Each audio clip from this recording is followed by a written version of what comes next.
As always, when speaking about Venezuela, the question is, where does the army stand, isn't it?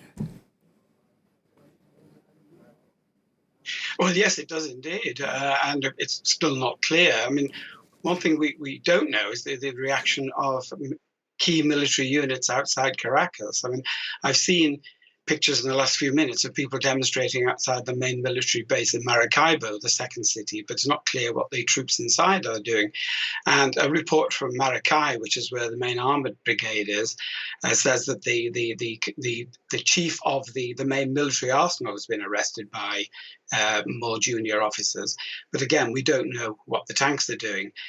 So it's very unclear. The La Carlota air base, which is the center where Guaido made his video this morning.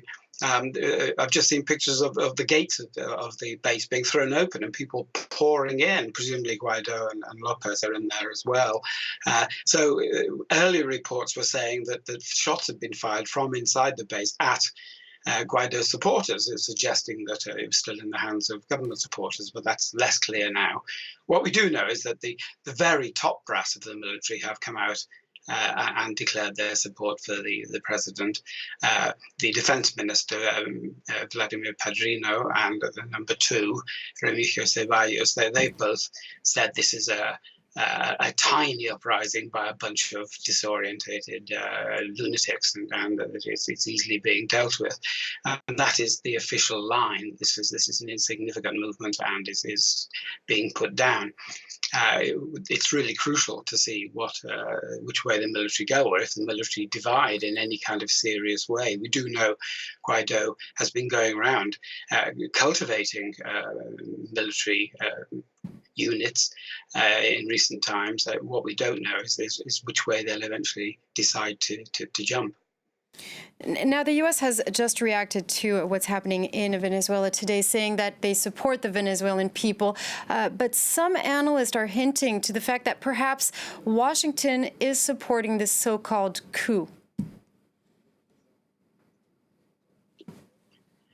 Well, Mike Pompeo, the Secretary of State, has come out and said that we support the Venezuelan people's bid for liberty. Whether that's a support for Guaido has been very clear that they don't want a violent overthrow of the government. They want people to take to the streets and put an end to what he calls the usurpation of power by Nicolas Maduro.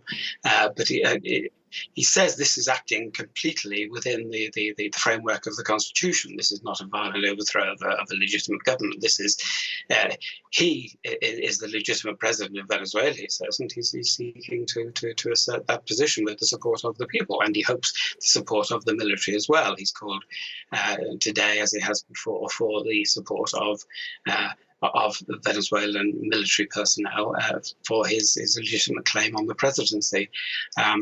And other countries also support him. Of course, Guaido is recognized by 50-odd other countries as the legitimate president of Venezuela. But of course, he hasn't been able to exercise that power because Nicolas Maduro remains in effective control of all the key levers of power. Now, all of this is still very speculative, but, Guaido hasn't managed to topple Maduro in the last few months. So why now? I mean, this seems like it's the last-ditch attempt from Juan Guaido. It does look like it's the last-ditch attempt. Yes, in fact, what he said today in his video this morning was that the 1st of May has come a day earlier. The 1st of May, tomorrow, he called upon Venezuelans throughout the country to take to the streets to complete what he calls Operation Liberty, in which he has called people onto the streets before, and they've responded massively. But of course, that hasn't dislodged the government. Maduro still remained firmly in control, backed by the military. He was hoping that tomorrow would be a culmination of very careful preparations he's been doing in recent months to bring about the final push, to presumably persuade Maduro that the game's up. But it's very far from clear whether that in fact is happening. But this is doing it all a day early, which took everybody by surprise. And of course, Leopoldo Lopez being freed by the intelligence police who were guarding him, that was a surprise as well. So this is a tremendous coup de théâtre by Guaido and his backers. Whether it will succeed, of course, we still very much don't know.